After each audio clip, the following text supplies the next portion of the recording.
Hello, and welcome to your on-demand course. This course will allow you to click around in a real Laserfiche environment while you learn all about the features and tools available in Laserfiche.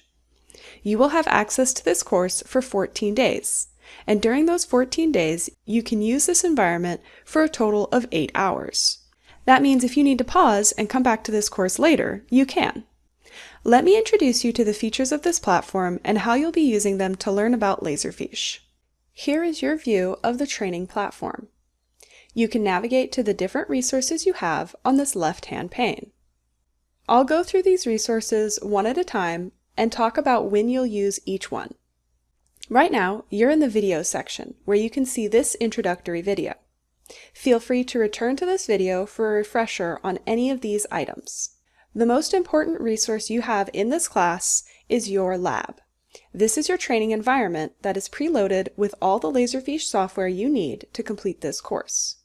You'll probably spend the majority of this course in your lab, completing exercises and clicking around in the Laserfiche software. Keep in mind, your lab will take a few minutes to load when you first launch the class, so if you click there right now, you might see a preparing workstation notification, like you see here. In your lab, there are exercises on the side. These exercises guide you through this course and give you helpful information about when and why to use different features. In these exercises, we will introduce you to a topic and then ask you to try it out in your own lab. Whenever you see the words "click along" in an exercise, try going through the steps in your environment. There will usually be instructions, screenshots, or even short videos showing how to perform the actions or what the final result should look like. Once you've finished the exercise, click on the Next button to move on to the next part. If you'd like to go back to a previous exercise, you can click on this menu at the top left and select any of the exercises you have previously completed.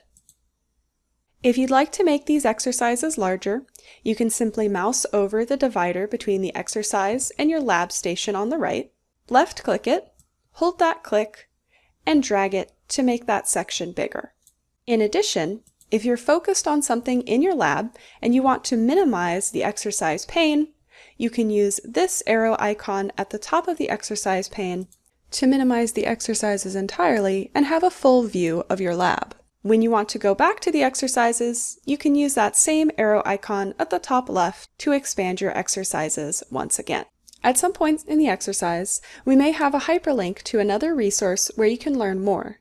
These will open up in a new tab so you won't lose your place. In some courses, we may ask you to try to complete some tasks on your own, but don't worry, we'll still give you plenty of hints if you need them. When you see an on your own section like this, first, try to work out how to accomplish the goal in your training environment. If you're getting stuck or don't know where to start, advance to the next exercise for hints and guides of one way to accomplish the task. All right, now you know all about your lab environment. Let's talk about some of the other resources you have in this course. Another resource you have is the slides. In this section, we've collected some reference material about how to use this course and additional information about the topic you're learning about. At points in the exercises, we may ask you to reference the slides for more information about a specific topic. You can simply click on the slides, navigate to the slide number, and read on for some additional information. When you're done, you can head back to your lab to keep working on the exercises. Before you get started, I want to point out some additional features in the training platform. Up in the top right corner, you can view how much active time you have left in the course. This is the number of hours you can actively use this environment. If you're going to step away from the course, we recommend pausing using this pause button at the top. If you do close out of the course, or if you're inactive for 5 minutes, your course will pause automatically to make sure you're not losing time. You can also click the question mark icon for more details on how long this workspace is active, including how many more days you have to work in this course. Finally, if you're having trouble with this training platform, need assistance with the lab environment, or just have a question about one of the exercises, feel free to send that to training@laserfiche.com and our trainers will be happy to assist you.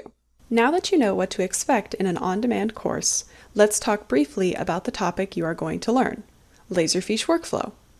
If you're using Laserfiche Workflow, there's a good chance you are a process builder or a Laserfiche administrator.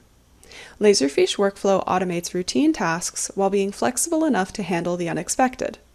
It is a very powerful tool that you can use to streamline and improve a wide variety of different processes. Laserfiche Workflow can work seamlessly with other Laserfiche applications and integrate with third-party applications too. By the end of this course, you will have learned key concepts in Laserfiche Workflow, and you will also gain experience navigating the interface and designing a workflow. You'll leave with the tools you need to configure the most common workflow activities on your own. We'll also provide some troubleshooting tips should you run into any trouble. You can use Workflow to automate any type of process. In our exercise today, we will be automating a process for handling incoming human resources documents. To get started, go ahead and click on the slides for more details about your course. Once you're ready, click on My Lab to start working in your live Laserfiche environment. Enjoy your course!